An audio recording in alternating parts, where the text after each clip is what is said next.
बिस्मिल्लाहिर्रहमानिर्रहीम। Respected aspirants, अस्सलाम वालेकुम। Babar Nadeem here. Respected aspirants, आज हमारा लेक्चर बहुत अहम है और आज हम ये तय करेंगे कि हमने सीपीसी की तैयारी कहाँ से करनी है, कैसे करनी है।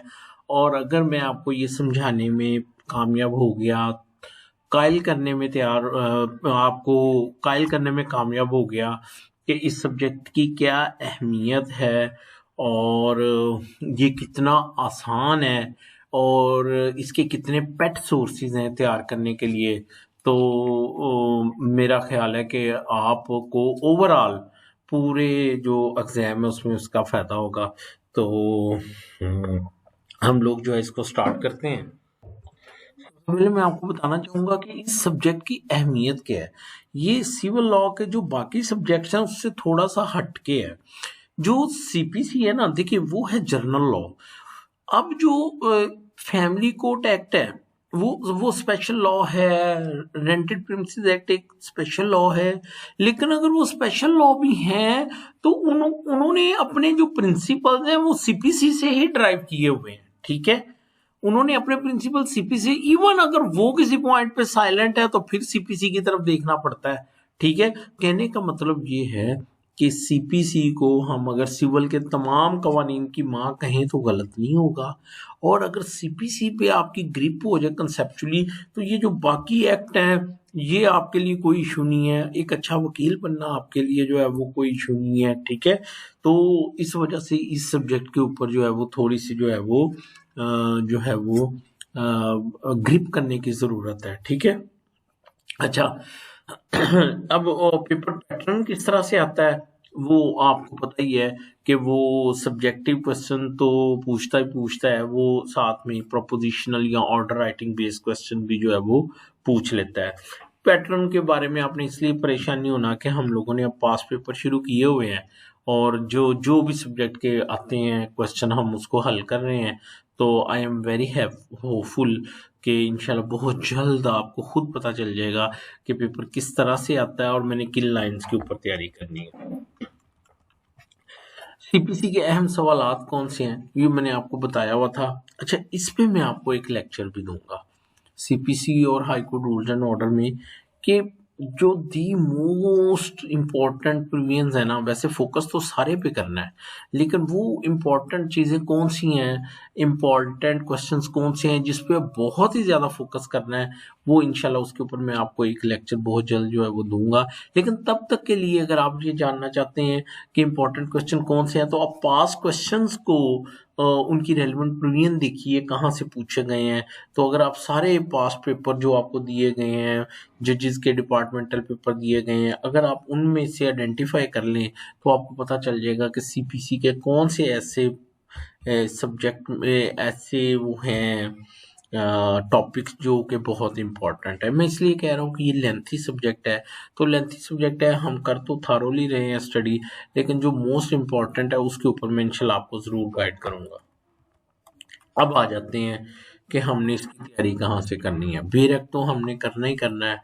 अब जो मैं आपको सब चीज़ बताने लगा हूँ ना, और केस लॉ स्टडी का भी मैंने आपको बताया हुआ है, सोशल मीडिया का भी बताया हुआ है, एक्सेस टू जस्टिस और सूट एंड ऑफेंसेस, इसके बगैर गुजारा नहीं है। मेरा कहना ये है कि रोज़ाना इनको सिर्फ आप 15-15 मिनट दे दिया करें, आधा आधा घंटा ये इनको दे दिया करें। ये आपकी ओवरऑल स्टडी है, ये आपकी ओवरऑल स्टडी है। अगर आप इन 2 माह में भी ये वाला बना लेंगे अपना सेटअप कि मैंने रोजाना का 1 घंटा जो है वो suit and defences, access to justice और ये केस लॉ स्टडी को देना है, तो मैं नहीं समझता कि आप लॉ के सब्जेक्ट में किसी भी तरीके से मार खाएंगे।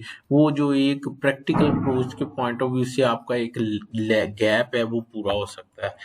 अब मैं ना सीपीसी का आपको डिसाइसिवली बताने लगा हूँ आपको कि सीपीसी को हमने जो है वो तैयार कैसे करना है। बेरक तो आपने कर लिया, ठीक है। वैसे सीपीसी का बेरक भी बड़ा इजी है, ठीक है। अब आपने सिर्फ एक काम करना है, सिर्फ एक काम करना है। वो आपने क्या करना है कि आपने ना बुक लेनी है आमर रजा की। किसकी? आमर रजा की बुक लेनी है, ठीक है। अब मैं बताने लगा हूं कि आपने करना क्या है। फर्ज कर लें फर्ज कर लें आपने ऑर्डर 5 पढ़ना है। क्या पढ़ना है? ऑर्डर 5। क्या करना है? ये मैंने ना इसकी कमेंट्री स्कैन की है ऑर्डर 5 की। मैं आपको बताने लगा हूं कि ये कितना इंटरेस्टिंग है। फर्ज करें उसका रूल 1 है, ऑर्डर 5 का रूल 1 है, ठीक है बच्चों। इसमें सिर्फ ये जो समन्स दिया हुआ ना पहला, बड़ी लंबी लंबी कमेंट्री होगी हर रूल्स की, हर सेक्शन की, वो नहीं पढ़नी। जो पहला उसका होगा ना पैरा, सिर्फ आपने वो पढ़ना है, ऑब्जेक्ट एंड स्कोप वाला पहला पैरा। यकीन जानिए अगर आप इसको अभी पढ़ लें तो वो उस प्रोविजन को दीगर प्रोविजन से जोड़ता है, आपको वो प्रोविजन भी याद हो जाती है, ये भी याद हो जाती है, आप इंजॉय करते हैं। आस्ता आस्ता आपका इतना इंटरेस्ट डेवलप होता है, आपका दिल करता है मैं सिर्फ सीपीसी ही पढ़ता चला जाऊं। और उसने इतना, आप देखें ना, मसलन मैं आपको एक बात बताता हूँ। वो कहता है the provision of rule 1 are based upon the maximum article. अच्छा एक और बात, ये जो पहला पैरा है ना, ये सिर्फ इसको देख लो तो इसमें कम से कम 50 केस लॉज हैं। ये केस लॉज को ही उसने एक्सट्रैक्ट किया है। तो आपका वो भी इशू हो गया कि मुझे थोड़ा बहुत केस लॉज भी होने चाहिए। यानी बेसिक लॉ के साथ वो क्या कर रहा है, वो आपको थोड़ी सी कमेंट्री दे रहा है और आपने सिर्फ 2 मिनट उसके ऊपर लगाने, ज्यादा नहीं लगाने। अच्छा, द डिफेंडेंट, ये जो आगे लिखा है ना ABC, वो नीचे जाके उसने वो केस लॉज का हवाला भी दिया हुआ है, ठीक है। Defendant has right to appear and defend for meaning of appear and seen note order 3 rule 1। Order देखिए, अब वो दूसरे सेक्शन से और दूसरे ऑर्डर पोर्शन से उसको क्या कर रहा है, रिलेट कर रहा है। क्या कर रहा है? अच्छा बच्चों, एक और चीज बड़ी अहम है, ये जो क्रॉस रेफरेंसेस है ना, ये देखो, ये तो आपके लिए ना किसी गिफ्ट से कम नहीं है। यानी वो कहना ये चाहता है ऑर्डर 5 रूल 1 को किसके साथ मिला के पढ़ो, सेक्शन 27 और सेक्शन 29 सीपीसी का, वो समन के बारे में है। सेक्शन 133 के बारे साथ मिला के पढ़ो, ऑर्डर 3 रूल 1 3 5। और ये बड़ा अहम है, अपेंडिक्स बी डी, ठीक है। ये क्या है, ये एंड पे दिए हुए हैं इसके। अच्छा बच्चों, मैं वो भी आपको अपेंडिक्स का भी बताता हूँ। और आगे देखो, हाईकोर्ट रूल्स एंड ऑर्डर का रेफरेंस दिया हुआ है, ये LIID, ये है हाईकोर्ट रूल्स एंड ऑर्डर, ठीक है। और volume 1 chapter 1 part D para 6। अब वो जाके देख लें आप, वो समन के बारे में होगा। तो ये देखिए कितनी जबरदस्त है ये बुक, कि आपको सारे लॉज जो है ये एक लाइन में बता रही है। तो वहां से आपको जो है वो क्या हो जाएगा, वो पता चल जाएगा। इसी तरह आप रूल 2 में आ जाए। चले रूल 3 में आता हूँ। अब रूल 3 में देखिए वो कह रहा है इसको मिला के पढ़ो किसके साथ, ऑर्डर 9 और रूल 12 के साथ मिला के पढ़ो। और इसको मिला के पढ़ो एंड पे जो अपेंडिक्स बी दिया हुआ है उसके साथ मिला के पढ़ो। और ये जो पहला पैरा आप पढ़ेंगे उसमें वो बहुत सारे लॉज के साथ उसको रिलेट करेगा। जब आप बहुत सारे सेक्शन को सेक्शन के साथ मिला के पढ़ते हैं तो आपको सीपीसी इंटरेस्टिंग भी लगती है, आपको याद करने में भी बड़ा आसानी रहती है। और आप यकीन जानिए, आप इस बुक को पढ़ना शुरू करोगे ना तो आपको ऐसे लगेगा कि जो बाबर साहब ने लेक्चर दिए हैं वो उन्होंने यहीं से तो तैयार करके मुझे हमें वो लेक्चर डिलीवर किए हैं, ठीक है। एनी आओ। अच्छा बच्चों, अब एक और चीज मैं आपको बड़ी इंपॉर्टेंट जो बताने लगा हूँ, ये एंड पे जो अपेंडिक्स दिए हुए हैं ना, ये बड़े इंपॉर्टेंट है। ये जो एंड पे दिए हुए हैं, ये अपेंडिक्स A B C, बच्चों ये बेसिकली ये परफॉर्मे है। तो अगर आप कहीं पे भी appendix A B C D का जिक्र आता है तो फौरन उसको सीपीसी के एंड में खोल के उसको साथ मिला के पढ़ें। यकीन जानिए आपका इतना कॉन्सेप्ट क्लियर होगा आप सोच नहीं सकते, ठीक है। तो मैंने भी आपको जो सीपीसी पढ़ाई है, मैंने ये अपेंडिक्सिस के ऊपर जो है वो जोर दिया है, क्योंकि ये स्पेसिमन है। अब मसलन आप समन है तो इसका स्पेसिमन है, प्लेन लिखने का स्पेसिमन है, रिटन स्टेटमेंट लिखने का, दावे को डिग्री करने का स्पेसिमन है। तो अगर आप, ये नहीं मैं कहता कि इम्तिहान के पॉइंट ऑफ व्यू से तैयार करें, लेकिन अगर आप उसको मिला के देख लेंगे तो वो आपको वो चीज भूलेगी नहीं। बेशक आप सिर्फ इम्पोर्टेंट पॉइंट, इम्पोर्टेंट टॉपिक इस हवाले से कर लो तो वो आपके लिए जो है वो किसी किस्म का जो है वो इशू नहीं होगा, ठीक है। तो बच्चों ये था, मैंने आपको बताया है किसके बारे में, आपको मैंने बताया है कि सीपीसी के लिए आमिर रजा की बुक जो है वो कितनी इंपॉर्टेंट है, किस तरह उसमें एक सेक्शन को दूसरे के साथ रहे। और उसमें मैंने बताया कि जो पहला पेज है सिर्फ वो पढ़ना है, पूरी बुक नहीं पढ़नी ना, इतना टाइम है। पहले पेज में उसने खुलासा दिया हुआ है, वो खुलासा आपको कॉन्सेप्ट भी क्लियर करेगा उस सेक्शन या रूल के ऊपर, और वो दीगर एलिमेंट प्रोविजन का भी बताएगा, वो high court rules and order का भी आपको जो है वो क्या करेगा, वो जो है वो आपको बताएगा। तो ये आप देखिएगा। उसके बाद कोर्ट ऑर्डर है। मैं बहुत जल्द इंशाल्लाह आई एम फुली डिटरमिन्ड कि मैं जो ही ये सोर्सेज मुकम्मल करता हूँ ना सिलेबस के लिहाज से, तो फिर उसके बाद मैंने पास पेपर के साथ आपको कोर्ट ऑर्डर जो है वो शुरू करवाने हैं, ताकि जो लॉ आपने पढ़ा आप उसकी जो है वो इम्प्लीमेंटेशन देख लो।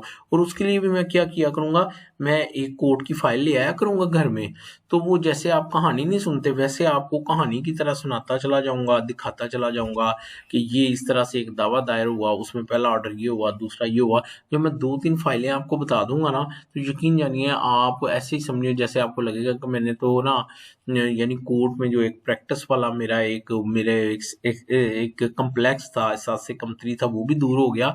और आप जब लॉ की इम्प्लीमेंटेशन देख लेंगे तो उसको भी आपका जो है वो आपको उसका बहुत फ़ायदा होगा। अब आ जाते हैं हम इधर ये यूट्यूब लेक्चर्स के ऊपर। बच्चों कम से कम 60 के करीब मेरे सीपीसी के लेक्चर्स हैं।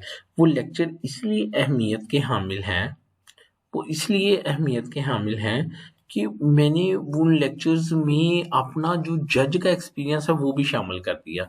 मसलन पेपर में बुक में लिखा प्रोसेस फी, जब मैं सिविल जज की तैयारी कर रहा था मैंने भी उसको पढ़ा प्रोसेस फी, ठीक है। अच्छा, लेकिन जब मैंने जज के तौर पे काम करना शुरू किया फिर मुझे पता चला कि उसको तलबाना भी बोलते हैं, और फिर मुझे पता चला कि वो एक फर्द तलबाना होती है जिसके ऊपर वो लगा के देते हैं। तो मैंने जब आपको वो प्रोसेस फी वाला टॉपिक पढ़ाया होगा तो मैंने आपको वो तलबाना फर्द तलबाना भी दिखाया होगा, यानी मैंने आपको प्रैक्टिकल अप्रोच से पढ़ाया हुआ है। फिर ये जितना टाइम शॉर्ट है ना बच्चों, आप अगर वो सीपीसी की आमर रजा की बुक ना भी पढ़ सकें, सिर्फ उसका वो रेलिवेंट प्रोविजन देख लें और मेरे ये लेक्चर सुन लें, उसका भी आप क्या करें, उसको डिवाइड कर लें। 60 अगर लेक्चर हैं तो देखें 60 लेक्चर्स कितने घंटे के बनते हैं, हार्डली वो जो है ना वो 20 घंटे के बनेंगे, हार्डली, ठीक है। अब 20 घंटे हैं, आप रोजाना का 1 घंटा रख लें, मैंने 1 घंटा सर के लेक्चर सुनना है, 20 दिनों में आपकी सीपीसी तैयार, ठीक है। तो दिस इज द थिंग कि आप जो है ना इस तरह से अपना एक टाइम टेबल जो है वो बना सकते हैं। अच्छा, एक चीज मैं आपको बता दूं, और मुझे लोग बार बार कहते भी हैं कि सर सेक्शन पोर्शन करवाएं, सेक्शन पोर्शन करवाएं। बच्चों बात सुनो, वो सेक्शन पोर्शन वही है जो आपने एलएलबी में पढ़ा था, वही रेस जुडिकाटा बड़ा डिटेल में आप नोट्स भी बनाते रहे, उसके ऊपर बहुत सारी गाइडें भी मौजूद हैं, ठीक है। तो वो कोई इशू नहीं है। और फिर जब आप मेरे वो लेक्चर सुनेंगे आर्डर पोर्शन वाले, तो ऑटोमेटिकली सेक्शन साथ रिलेट करता चला जाऊंगा, क्योंकि हर सेक्शन किसी ना किसी ऑर्डर से रिलेट हो रहा होता है, हर ऑर्डर किसी सेक्शन से रिलेट हो रहा होता है। तो जब आप ऑर्डर पोर्शन पढ़ेंगे सेक्शन पोर्शन भी हो जाएगा। और वैसे भी सेक्शन पोर्शन आप एलएलबी से ही पढ़ते आए हैं, और वो ज्यादा एकेडमिक पॉइंट ऑफ व्यू से है, उस पे आपके कॉन्सेप्ट भी जो हैं वो ठीक हैं। लेकिन उसके बावजूद मैं आपको बताता हूँ कि सेक्शन पोर्शन के ऊपर मेरे ऑडियो लेक्चर भी हैं, मेरे जो हैं वो ऑडियो लेक्चर भी हैं मेरे उस पे यानी वो नोट्स भी हैं, ठीक है। और हर टॉपिक के ऊपर, हर टॉपिक के ऊपर, उसके लिए आपने क्या करना है कि आपको यहाँ पे वैसे तो वो यूट्यूब पे भी आपको वो लेक्चर नंबर 1 मिल जाएगा उसका। इसके यहाँ पे ना एक गूगल ड्राइव का लिंक दिया हुआ है। ये गूगल ड्राइव का लिंक जब आप खोलेंगे ना, गूगल ड्राइव का लिंक खोलेंगे तो ये आपको एक नई दुनिया में ले जाएगा। यहाँ पे आपको बहुत कुछ मिलेगा, यहाँ को आपको आउटलाइंस भी मिलेंगी, ठीक है। यहाँ पे आपको आउटलाइंस भी मिलेंगी, यहाँ पे आपको मेरे नोट्स जो मैंने आउटलाइंस बनाई हैं वो भी मिलेंगी। मतलब सीपीसी की डेफिनेशन पे मैंने बड़ा जबरदस्त किस्म का ऑडियो लेक्चर दिया हुआ है, आप वो सुन सकते हैं, ठीक है। अच्छा, फिर उसके बाद डिग्री वगैरह के बारे में मैंने जो, अच्छा उसके मेरा ख्याल है मैंने ये टॉपिक भी फाइनलाइज किए हुए हैं। ये पता नहीं क्या है, अचानक ही मैंने देखा। आप इसको 1 मिनट थ्रू वो करेंगे ना थ्रेश आउट, तो आपको हो सकता है इसका बड़ा फायदा मिले ना आपको। ये जुरिडिक्शन के सेक्शन कौन से हैं, ठीक है। हाँ, ये बड़ा इंपॉर्टेंट है, इंस्टीट्यूशन से कौन सा रेट कर रहा है, ये बड़ी मेहनत की हुई है। तो एक तरतीब के साथ सारे लिखे हुए हैं, तो आप इसको भी जो है वो जो है आप देख सकते हैं, आपको इसका जो है वो बहुत फायदा होगा। ये भी उधर गूगल ड्राइव का लिंक दे दिया है, वहीं पे सारा कुछ जो है वो पड़ा हुआ है। आगे ये ऑर्डर 8 रूल 1 के ऊपर काम पड़ा हुआ है, ठीक है। आगे इंपॉर्टेंट लेक्चर्स आउटलाइन शुरू हो गई। ये बहुत जबरदस्त किस्म का मैंने लेक्चर दिया है सेक्शन 145 के ऊपर, 148 के ऊपर। तो आप ये मेरी आउटलाइंस देखें, that's enough, that is sufficient. तो अच्छा, एक और चीज पढ़ी मैं, बस वो बंदा भूल जाता है ना। ये देखें, मैंने ना इस सेक्शन को ऑर्डर पोर्शन से शायद रिलेट किया हुआ है। मैंने एक सेक्शन को ऑर्डर पोर्शन से, ये तो बड़ी जबरदस्त चीज है आप लोगों के लिए। तो ये भी गूगल ड्राइव के ऊपर पड़ी हुई है। आप वो सारे का सारा जो है उसको देखें, उसको आपस में वो कनेक्ट करें, तो आपको उसका जो है वो बहुत जो है वो क्या होगा, उसका आपको फायदा होगा, ठीक है। तो ये वो सेक्शन पोर्शन है। और ऑर्डर पोर्शन का तो मैं ऑलरेडी आपको बता चुका हूँ, लिंक भी दिया है। आप ना प्ले लिस्ट के ऊपर जाया करें। किसके ऊपर? प्लेलिस्ट के ऊपर। प्लेलिस्ट में ये है कि सारे लेक्चर तरतीब के साथ में से, ये सीपीसी है ना, ये देखिए यहाँ पे आपको सारे लेक्चर एक तरतीब में मिल जाएंगे, ठीक है। तो आप उनको जो है वो सुनना स्टार्ट करें, तो नो इशू, आप सुनते चले जाएं, आपको उसका बहुत फायदा होगा, ठीक है। तो ये था उसका वो क्या कहते हैं। अच्छा, और पास पेपर वो तो मैं जो है वो हल करवा रहा हूँ। तो बच्चों, आज मैंने आपको इस चीज़ पे कन्विंस करने की कोशिश की है कि सीपीसी जो है वो बहुत आसान है, बड़ी इम्पोर्टेंट है, और उसको पढ़ने का तरीका जो है वो मैंने आपको बताया है, कंसेप्चुअली उसको पढ़ना है, ठीक है। और देखिए, जो तैयारी आप कर रहे हैं ना, आप उस पर मुतमिन रहो। मैं तो आपको मैक्सिमम आइडियल सिचुएशन का बताऊंगा ना, लिहाजा डिसहार्ड नहीं होना कि जैसे सर बता रहे हैं मैं कर नहीं सकता। नहीं नहीं नहीं, हो सकता है पेपर आए ही सारा सब्जेक्टिव, हो सकता है सारा पेपर ही एलएलबी टाइप आ जाए, तो वो आपका दिन है, वो आप अल्लाह पे मामला छोड़ दें। बस आपने अपनी कोशिश करनी है, दिल नहीं छोड़ना। मुझे अपनी दुआ में याद रखना है, कमेंट जरूर करना है। Thank you so much. Allah Hafiz.